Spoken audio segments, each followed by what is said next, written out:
अलीज़े, अलीज़े चलो मेरे साथ। कहाँ? क्या हुआ? चलो ना, आओ तो सही। क्या? आओ ना मेरे साथ। सबा,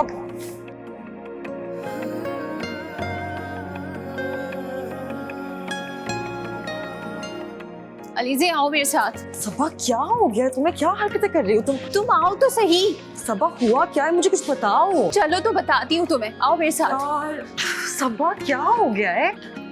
यही तो था। कौन? देखने तो दो मुझे। तुम क्रैक तो नहीं हो गई हो? अजीब पागल।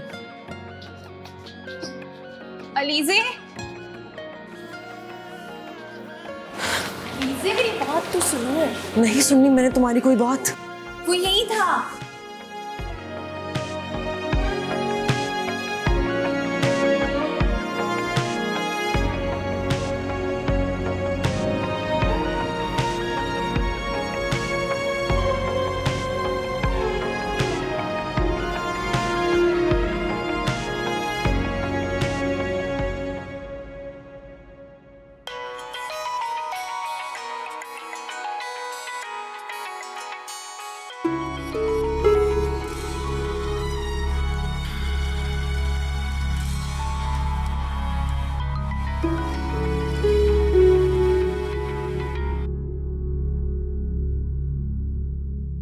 अस्सलाम वालेकुम वकार, कैसे हो? कैसा हो सकता हूँ?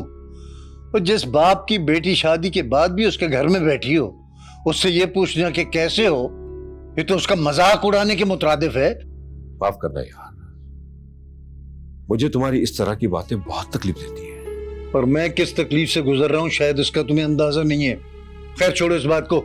तुम बताओ, तुमने बेटे से बात की? किस बारे में? मैंने कहा था ना कि उससे कहो कि मेरी बेटी को आजाद कर दे। मैं तुम्हारे जवाब का इंतजार कर रहा हूँ। मैं इस सिलसिले में तुमसे मिलकर बात करना चाहता हूँ। दोनों तसल्ली से बैठकर इस मसले का कोई हल निकालते हैं।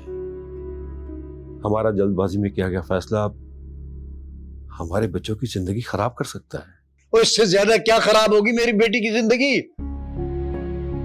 मेरे पास इस मसले का सिर्फ एक ही हल है कि तुम मेरी मजबूरी को समझने की कोशिश करो।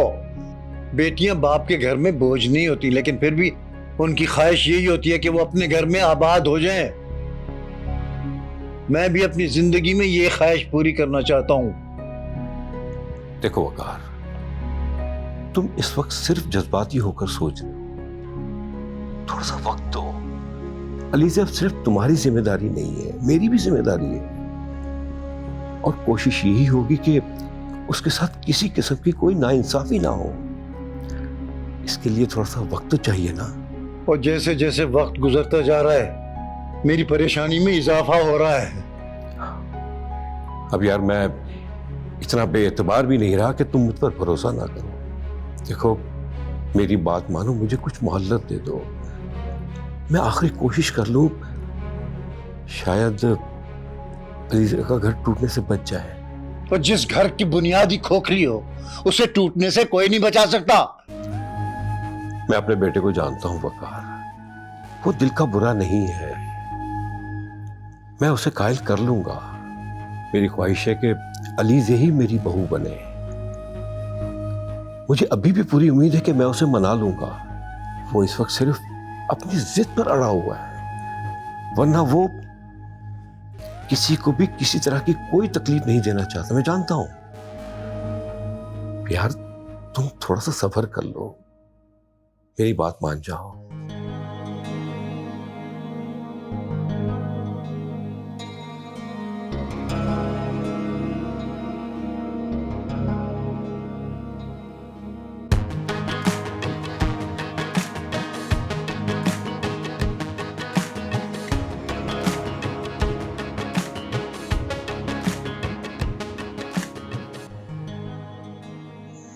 अलीज़े, मुझे क्या पता था वो अचानक ऐसे गायब हो जाएगा।